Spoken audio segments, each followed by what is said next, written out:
देख रहे हैं सिटी इंडिया न्यूज चैनल हक की आवाज। Paradise function palace, paradise function palace महबूब नगर। గుడికి పోయి మనం ఎవరిని వేడుకుంటాం, ఎవరికి దండం పెట్టుకుంటాం, మనసులో కోరికలు ఎవరిని కోరుతాం? భగవంతుని కోరుతాం, దేవుణ్ణి కోరుతాం, అంతేనా? మధ్యలో పూజారి గారు ఉంటారు, ఆయనను కోరుతావా?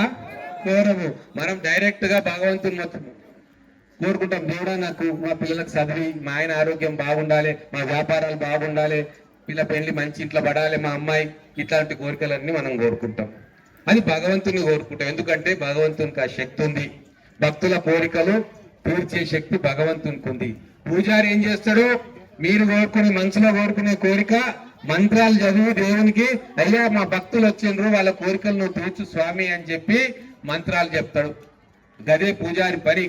కానీ ఇక్కడ మనకు నిధులు ఇచ్చేది భగవంతుని లెక్కన, కోరికలు తీర్చే శక్తి, నిధులు ఇచ్చే శక్తి ముఖ్యమంత్రి గారు రేవంత్ రెడ్డి గారికి ఉంది.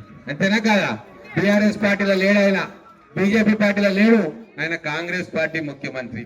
మరి ఆ ముఖ్యమంత్రి గారిని ఎవరు అడగాలి? పూజారి గారు ఎట్లయితే మంత్రాలు చెప్పి భక్తుల కోరిక తీర్చమని భగవంతుని వేడుకుంటాడో, నేను ఎమ్మెల్యేగా మీరు గెలిపించినందుకు మీ కోరికలన్నీ జమ చేసి కాగితాలలో రాసిపోయి మన ముఖ్యమంత్రి గారికి ఇచ్చి, మా భక్తులు, మా ప్రజలు, మా తిమ్మసాన్పల్లి, దొడ్లోన్పల్లి, జైనాలిపూర్ ప్రజలు వాళ్ళ కోరిక తీర్చాలి, నాకు ఫండ్ కావాలి అని చెప్తే ఆయన మనకు ఫండ్ ఇస్తాడు. మరి ఇచ్చేటైనా ఆయన, తెచ్చేటైన నేను. మరి మధ్యలో వాళ్ళకు వీళ్ళకి ఓట్లేసి ఏమవుతుందమ్మా? 10 ఏళ్ళు ఏమైందో గదే అవుతుంది.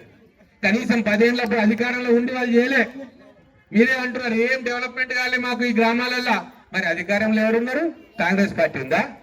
టిఆర్ఎస్ పార్టీ ఉండే. మరి అధికారంలో ఉన్నప్పుడు కూడా ఏం చేయలేనాడు. అధికారం లేదు, పైన లేడు, కింద లేడు, యాడికెళ్ళి చేస్తాడు, ఎక్కడ చేస్తాడు? మేము ఉన్నాం కాబట్టి మేము చేస్తాం. ఉన్నప్పుడు చేయలేనివాడు ఇప్పుడు లేనప్పుడు చేస్తాడా? ఉట్టికెక్కలేనమ్మా అంటే స్వర్గానికి పోయిందట. ఎట్లా పోతుంది? పోదు.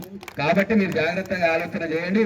మా మహిళలందరికీ కూడా చెప్తా ఉందమ్మా, మీ అందరినీ ముఖ్యమంత్రి గారు సొంత తోటతోలాగా చూసుకుంటా ఉన్నాడు.